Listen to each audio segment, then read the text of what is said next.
Assalamualaikum students, welcome to another video lesson. Today we are going to start our new chapter which is about ratio and proportion. Chapter number is 6. Okay, let's start from the ratio. Page number is 82. What is a ratio?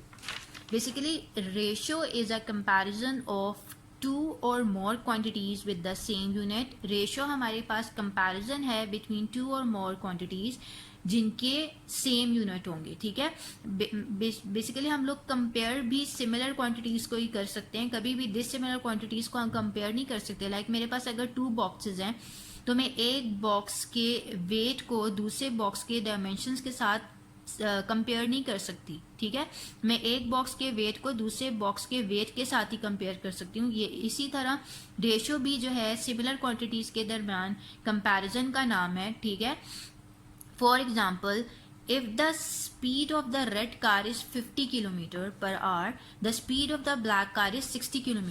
ठीक है, अगर आपने एक बात note की हो कि इन दोनों वैल्यूज में सेम यूनिट है इन दोनों वैल्यूज की. ठीक है, किलोमीटर, इस वैल्यू की भी यूनिट जो है सेम है, किलोमीटर है, और इस वैल्यू का भी जो यूनिट मेरे पास किलोमीटर ही आ रहा है. ठीक है, दोनों के सेम यूनिट्स हैं, तो मैं इन दोनों वैल्यूज को कंपेयर कर सकती हूँ. तो इन दोनों वैल्यूज के दरमियान अगर मैंने रेशियो को रिप्रेजेंट करना है तो रेशियो के लिए मेरे पास ये सिंबल यूज होगा. ठीक है, ये दो वर्टिकल डॉट्स जो हैं मुझे मेरे पास रेशियो को रिप्रेजेंट कर रहे हैं. मैंने इन दोनों के दरमियान रेशियो शो करनी है तो मैंने 50:60 लिख लिया. ठीक है, रेशियो को हम डिवीजन के फॉर्म में भी लिख सकते हैं. ठीक है, 50:60 को हम लोग डिवीजन की फॉर्म में भी लिख सकते हैं. 50/60 कर लिया, 0 will be cancel out with 0 and मेरे पास आंसर क्या आ रहा है 5/6, जिसको मैं रेशियो की फॉर्म में कैसे लिखूंगी 5:6, या फिर हम इसको पढ़ सकते हैं 5:6. और 5:6 और 6:5 दोनों सेम ही हैं. ठीक है, इससे कोई फर्क नहीं पड़ता कि आप इनके प्लेसेस को इंटरचेंज कर दो. मेरे पास अगर 5:6 है तो मैं इसको 6:5 भी लिख सकती हूँ, या उसको हम पढ़ेंगे कैसे 6:5. ऑल राइट, सो एक और एग्जाम जो रेशियो की डेफिनेशन आपकी बुक में मेंशन है, गिवन है, वो है a ratio is a relation which one quantity bears to another quantity of the same kind. ठीक है, बेसिकली रेशियो जो है रिलेशन है एक क्वांटिटी का दूसरी क्वांटिटी के साथ, और उसकी क्या सेम काइंड होनी चाहिए. ठीक है, with regard to their magnitude. Magnitudes mean absolute value है जो भी वैल्यूज है उनकी. ठीक है, बेसिकली हम वैल्यूज ही कंपेयर कर रहे होते हैं ना. अभी आपको जो मैंने एग्जाम्पल में बताया ये वैल्यूज ही थी, ये मैग्नीट्यूड्स ही थी. ठीक है, जब इन वैल्यूज को ही मैंने रेशियो की फॉर्म में लिखा था. ऑल राइट, ओके, अब next is comparing ratios of common terms. अब कॉमन टर्म्स मतलब वो टर्म्स जिनमें सेम यूनिट्स आ रहे होंगे. ठीक है, वो टर्म्स जिनकी सेम यूनिट्स होंगे.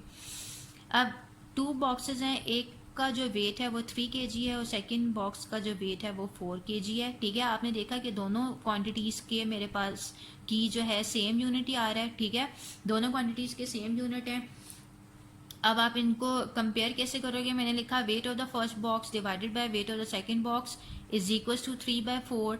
3 kg divided by 4 kg is equals to 3/4. ठीक है, अब आप रेशो में जो है यूनिट्स को इग्नोर कर सकते हो. ठीक है, आप 3/4 है, डिवीजन की फॉर्म में है, तो मैं इसको रेशो की फॉर्म में कैसे लिखूंगी 3:4.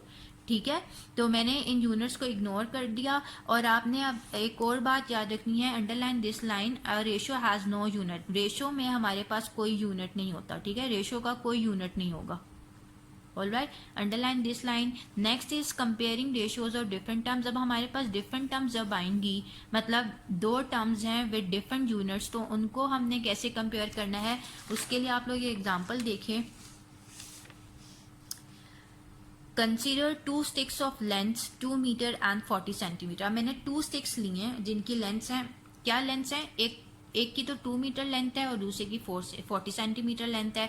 दोनों के यूनिट्स आप देख सकते हैं कि डिफरेंट हैं. अब मुझे इनके यूनिट्स को सेम करना है. वो सेम कैसे होंगे, अब 2 मीटर्स एंड 40 सेंटीमीटर है, मैं मीटर को सेंटीमीटर में कन्वर्ट कर लूंगी. आपको पता है कि 1 मीटर में मेरे पास 100 सेंटीमीटर होते हैं. सिंपली आपने मीटर को सेंटीमीटर में कन्वर्ट करना है तो आपने उस नंबर को 100 के साथ मल्टीप्लाई कर देना है. ऑल राइट, और आफ्टर मल्टीप्लीकेशन आपके पास आंसर आ रहा है 200 सेंटीमीटर एंड 40 सेंटीमीटर. ठीक है, तो इस तरह आपने अपने यूनिट्स को सेम यूनिट्स में कन्वर्ट कर लिया.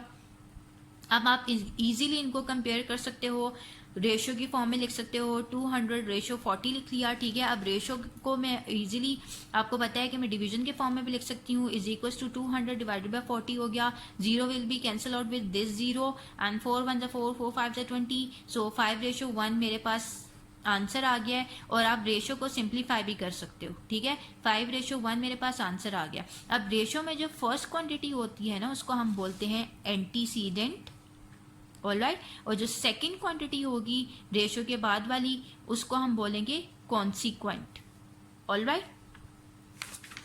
Okay, now turn your page, page number is 83। यहाँ पे ये लाइन लिखी हुई है, underline this line, of the two terms forming a ratio the first one is called antecedent and the second one is the consequent, alright.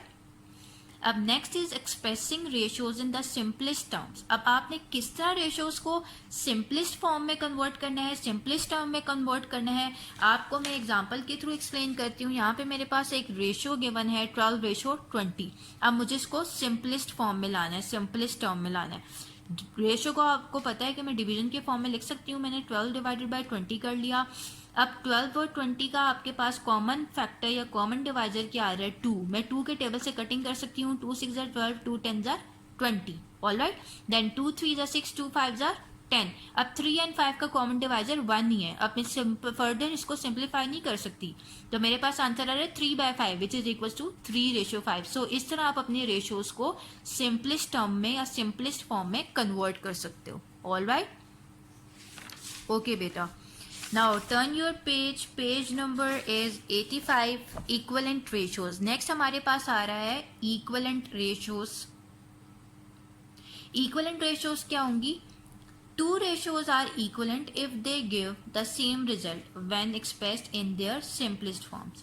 To ratios हमारे पास equivalent तब होंगी जब वो हमें सेम रिजल्ट दें, जब मैं उन्हें सिंपलेस्ट फॉर्म में कन्वर्ट करूं या एक्सप्रेस करूं, ठीक है।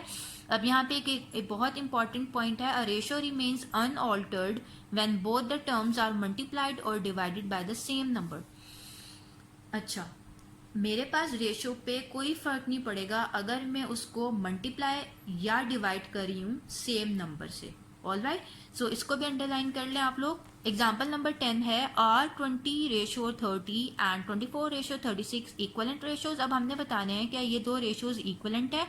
इक्वलेंट टू रेशियोज हमारे पास कब इक्वलेंट होंगी? जब अब हम उन्हें सिंपलेस्ट फॉर्म में कन्वर्ट करें तो वो सेम रिजल्ट दें, ठीक है। यही हम लोगों ने पढ़ा ना कि two ratios are equivalent if they give the same result when expressed in their simplest form, ठीक है। तो आपने सबसे पहले तो दोनों रेशियोज को सिंपलेस्ट फॉर्म में कन्वर्ट करना है। सिंपलेस्ट फॉर्म में कन्वर्ट करने के बाद आपने चेक करना है क्या दोनों का आंसर सेम आ रहा है। अगर दोनों का आंसर सेम आएगा तो आप कह दोगे कि वो इक्वलेंट रेशियोज हैं, ठीक है।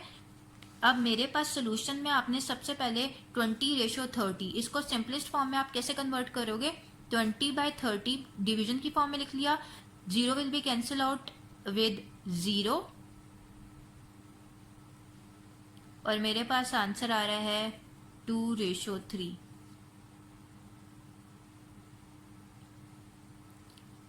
और नेक्स्ट मेरे पास है 24:36, उसको मैंने डिवीजन की फॉर्म में कन्वर्ट किया। ओके, आप इसकी कटिंग कर सकते हो।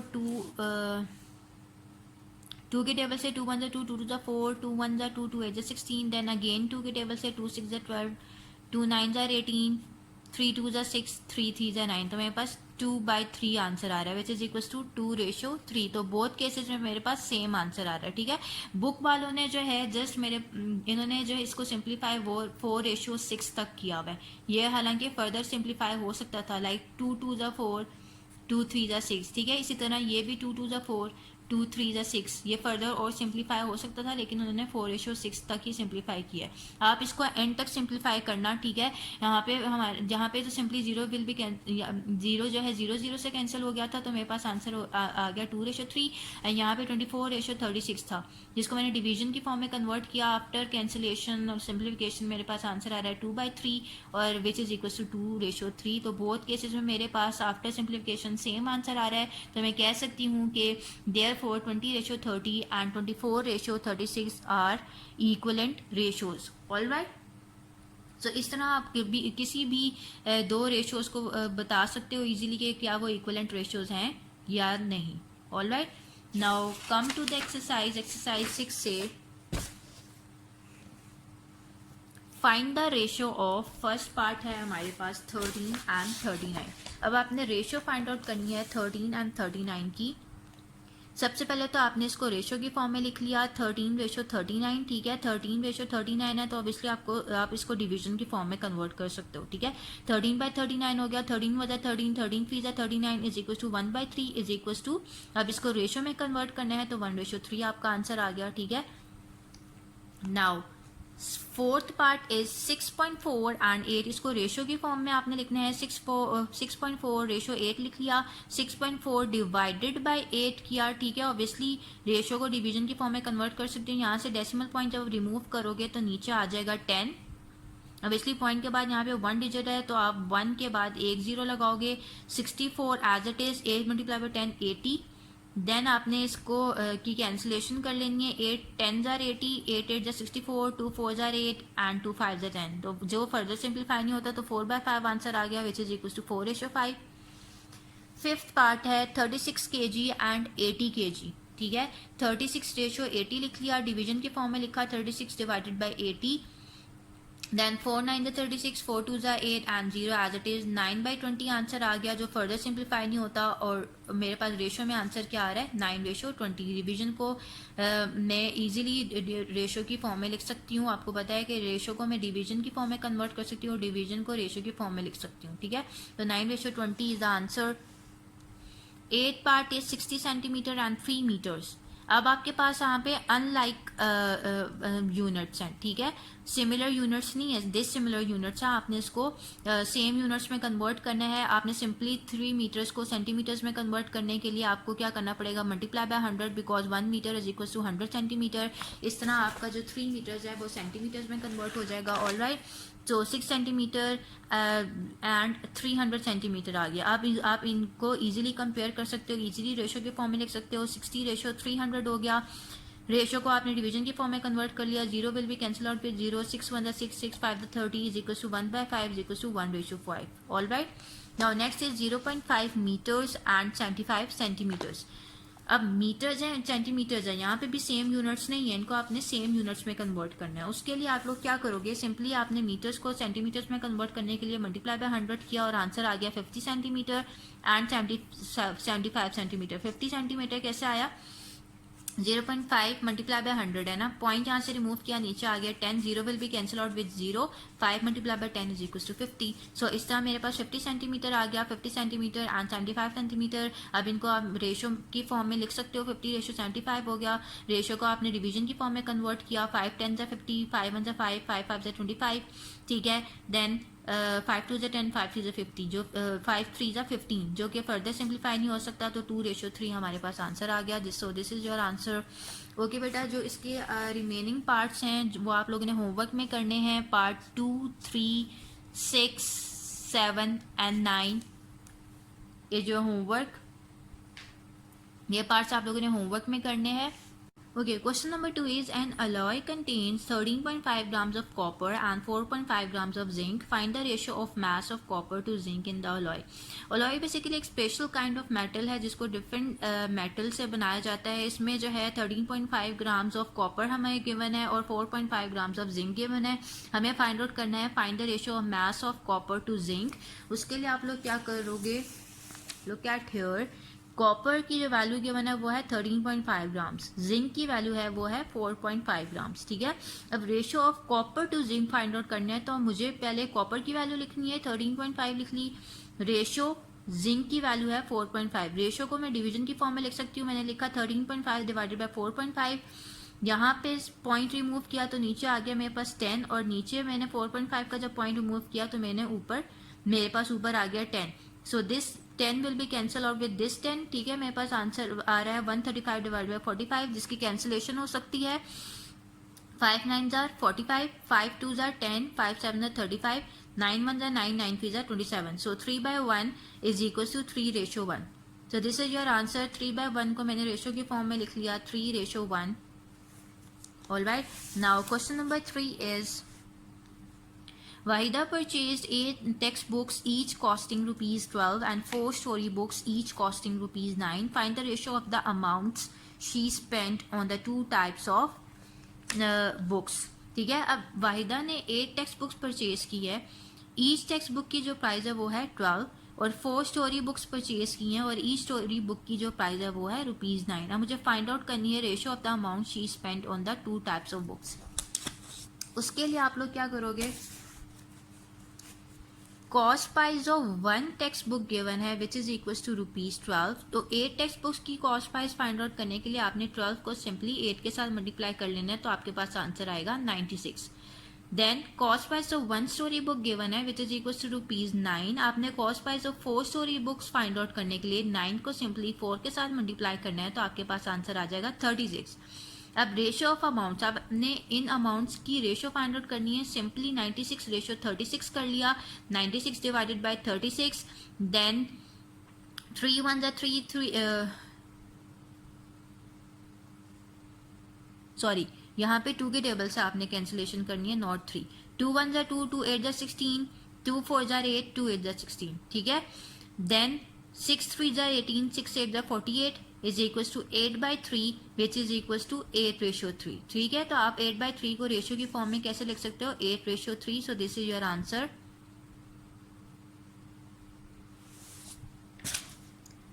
Okay, next is question number 4. Mr. Bilal has a monthly income of ₹7,200 and expenditures of ₹6,300 per month. Find the ratio of his saving to his income. अब mister Bilal है, उसकी जो मंथली इनकम है वो है 7,200 और एक्सपेंडिचर्स क्या है ₹6,300 पर मंथ. ठीक है, अब रेशियो फाइंड आउट करनी है of his savings to his income. अब हमें इनकम और एक्सपेंडिचर की वैल्यू गिवन है बट सेविंग की वैल्यू हमें नहीं गिवन. सेविंग हमने find out ratio of his saving to his income find out करनी है, तो उसके लिए सेविंग की वैल्यू फाइंड आउट करनी पड़ेगी. सेविंग की वैल्यू कैसे फाइंड आउट करोगे, अगर आप सिंपली इनकम को माइनस कर देते हो एक्सपेंडिचर के साथ, this is income and this is expenditure, income को आपने सिंपली एक्सपेंडिचर के साथ माइनस कर देना है, तो आपके पास आंसर आ रहा है 900. ठीक है, तो ये जो आंसर 900 आया ये सेविंग का आंसर है. ठीक है, ये सेविंग क्या अमाउंट है सेविंग की 900. ठीक है, आपने अब सिंपली रेशियो फाइंड आउट करनी है, ratio of saving to income. Saving to income है तो ऑब्वियसली जो सेविंग की वैल्यू है वो आपने पहले लिखनी है 900. रेशियो से इनकम की जो वैल्यू है वो है 7,200. 900 रेशियो 7,200 लिख दिया. ठीक है, 900 डिवाइडेड बाय 7,200 कर लिया, ये दो जीरोज इन दो जीरो से कैंसिल आउट हो गए, 9 1 9 9 8 72, 1/8 is equal to 1/8. So this is your answer. Okay, question number 5 is Samina spends 3/4 of her pocket money to buy chocolates and the rest to purchase chewing gum. Find the ratio of the amount spent on chocolates to that spent on chewing gum. अब समीना ने 3/4 अपनी pocket money की spend की है chocolate bye करने के लिए. ठीक है, और बाकी जो रिमेनिंग अमाउंट है उसने उसकी च्युइंग गम ले ली. अब फाइंड आउट करना है हमने क्या, find the ratio of the amount spend on chocolates to that spend on chewing gum. उसके लिए आपने क्या करना है, आपको गिवन क्या है, Sameena spends for chocolates is equal to 3/4 and Sameena spends for chewing gum is equal to, अगर ये जो 1 है रिप्रेजेंट कर रहा है उसकी पॉकेट मनी को, मैंने इस 1 से माइनस कर दिया 3/4 को, मेरे पास आंसर आ रहा है 1/4. ये वो अमाउंट है जो उसने स्पेंड की है फॉर च्युइंग गम. अब रेशियो फाइंड आउट करनी है, ratio of amount spend on chocolates to amount spend on chewing gum. Simply आपने इन दोनों वैल्यूज को रेशियो में लिख लिया, 3/4 रेशियो 1/4, डिवीजन की फॉर्म में लिखा, this 4 will be cancel out with this 4, 3/1 is equal to 3 ratio 1, मेरे पास आंसर आ गया. ठीक है, so this is your answer. Next question number 6 is in 70 liters of a mixture of milk and water, the amount of pure milk is 56 liters. Find the ratio of milk to water in the mixture. अब मेरे पास milk and water का mixture है 70 litres मेरे, और उसमें से जो pure milk की अमाउंट है वो है 56 लीटर्स. मुझे फाइंड आउट करनी है ratio of milk to water in the mixture. Alright, अब गिवन क्या है आपके पास, total quantity of mixture given है which is equal to 70 litres, quantity of milk है 56 litres, quantity of water find out करने के लिए दोनों वैल्यूज को आपने करना है minus, 70 minus 56 is equal to 14 litres, ratio of milk to water find out करना है, तो आप लोगों के पास मिल्क की भी वैल्यू पता है आपको 56 है और क्वांटिटी ऑफ वाटर क्या है 14, तो मिल्क टू वाटर है तो 56 आप पहले लिखोगे, रेशियो वो क्वांटिटी ऑफ वाटर की वैल्यू है 14, 56 रेशियो 14 हो गया, ठीक है। 56 डिवाइडेड बाय 14 किया, 2 7 जा 14, 2 2 जा 4, 2 8 जा 16, 7 1 7, 7 4 जा 28, 4 by 1 मेरे पास आंसर आ रहा है which is equal to 4:1. All right, now next question number 7 is Ahmad earns rupees 5400 in a month and spends rupees 4500. Find the ratio of his income to his expenditure. Income की भी value given है, expenditure की भी value given है, ठीक है। Simply आपने दोनों की रेशियो फाइंड आउट करनी है। आपने दोनों वैल्यूज को लिखा रेशियो की फॉर्म में, डिवाइड किया, कैंसिलेशन करने के बाद आपके पास आंसर आ रहा है 6/5 which is equal to 6:5. So this is your answer. Now second part is his income to his saving. अब इनकम की वैल्यू तो गिवन है, एक्सपेंडिचर की वैल्यू भी गिवन है, बट सेविंग की वैल्यू नहीं गिवन, ठीक है। सेविंग की वैल्यू हमें फाइंड आउट करनी पड़ेगी। सेविंग की वैल्यू आप कैसे फाइंड आउट करोगे, सिंपली इनकम को एक्सपेंडिचर से माइनस कर देना, तो आपके पास सेविंग की वैल्यू आ जाएगी, और जब सेविंग की वैल्यू आ जाएगी तो आप इजीली रेशियो फाइंड आउट कर सकते हो, ठीक है।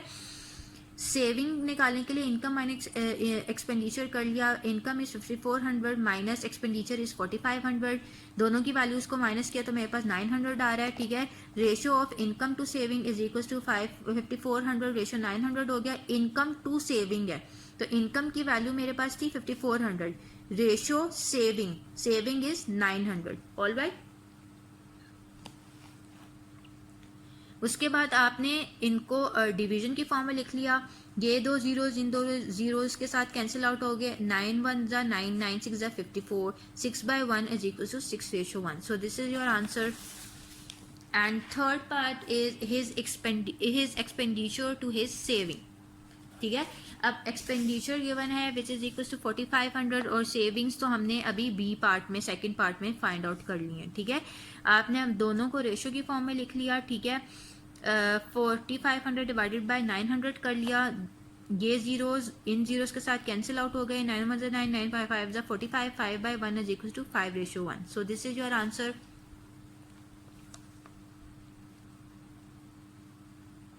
All right. Okay students, so this exercise is completed. Inshallah we will start our new exercise in the next session. Till then, Allah Hafiz.